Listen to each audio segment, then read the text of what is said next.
The Civil War has raged for 3 years. On February 20th, 1864, the battle for Olustee will define Florida's role in the war between the states, with the Union anxious to regain the state and its resources, and the Confederacy fighting to hold on to them. This battle will end as one of the bloodiest in the war's history. Who will emerge the victor, left standing amidst the carnage of the battlefield? Can either side gain enough of an advantage in such an evenly matched battle? And will winning Florida turn the tide of the war?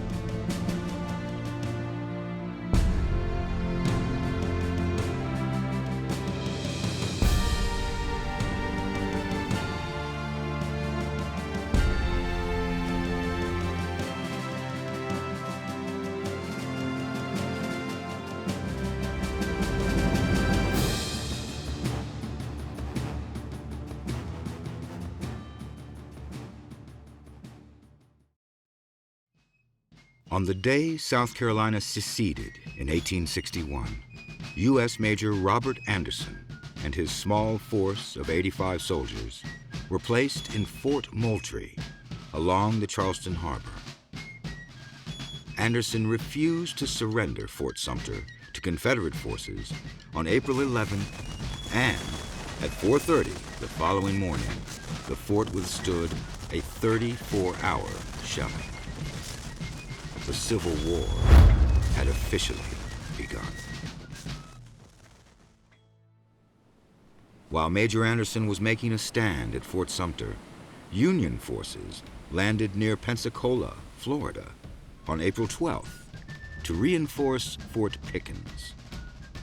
Soon, they were engaged in a months-long standoff against the Confederate Army.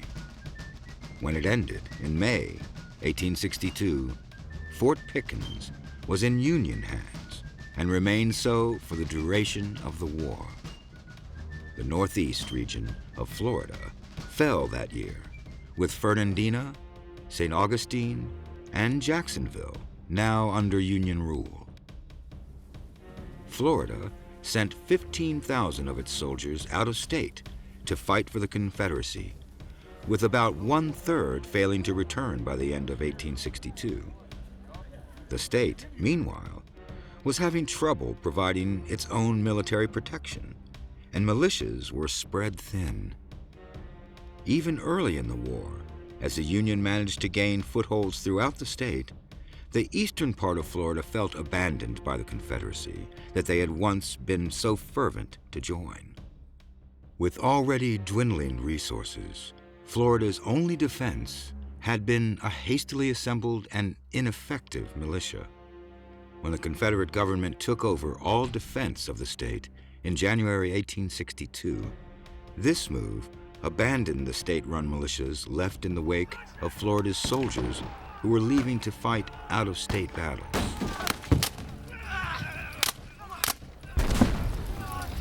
More troops were sent to Tennessee from Florida. Not only the most geographically vulnerable of the states, being a peninsula, Florida was also the furthest away and had limited resources. As the Confederacy experienced the growing pains of its first year, Florida started to suffer under the strains of its own shortcomings. This was not lost on Major General Quincy A. Gillmore, in charge of the Federal Department of the South by 1864. A military engineer from Ohio, Gillmore became a national hero when he was key in the 1862 bombardment and eventual surrender of Confederate-held Fort Pulaski in Georgia. Gillmore's interest in taking over Florida was to not only exploit the state's resources, but also to cut those resources further from the Confederate Army to disrupt the rail service, and to recruit black soldiers into the Union cause.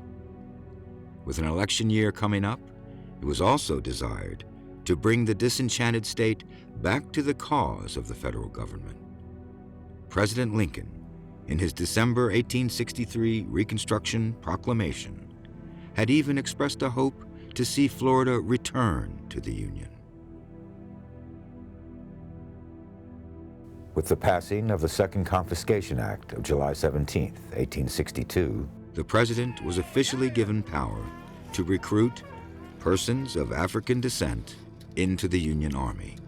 By the end of the Civil War, the Union had held about 178,975 black soldiers, with over 99,000 of them from Confederate states. About 1,000 of those soldiers came from Florida alone.